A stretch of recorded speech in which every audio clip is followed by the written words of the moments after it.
Police officers firing back after Massachusetts Senator Elizabeth Warren said this about law enforcement. The hard truth about our criminal justice system. It's racist. I mean, front to back. Chief Stephen J. Wojnar called those comments, quote, a slap in the face, and he joins us now. Thank you for your time this morning. You heard the round of applause in that video after she made that statement. What do you think? Well, good morning. I think it was one of those things that was a very surprising comment to see. And certainly it struck home with a lot of us up there in Massachusetts.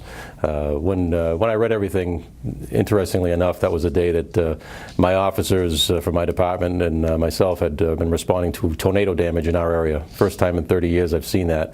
And so we worked very hard that whole day with a lot of things.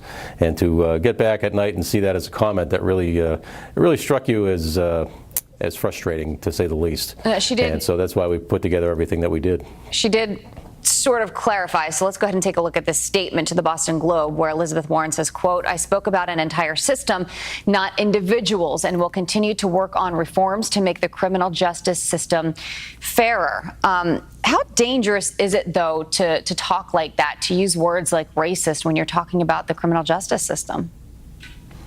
Well, that is a big problem because I think that contributes to a lot of the actions that go against police officers. And in Massachusetts, we had 2 officers killed in the last 4 months and 2 others shot in the town of Falmouth just recently within the last couple of weeks that could have been fatal injuries.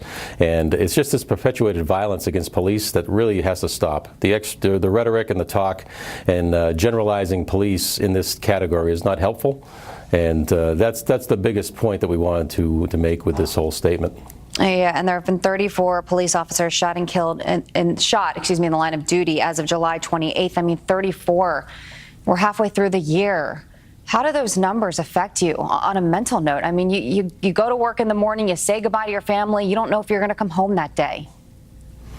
You're exactly right. And that's the biggest thing that these comments really don't help. When you generalize any specific group of people, race, ethnic background, religion, whatever you do, if you generalize things and you put this out there that this is the way it is, that just helps a certain fragment of society take action against police officers in this case. And that has to stop. So I think the biggest thing is stop the rhetoric, stop the bashing of police.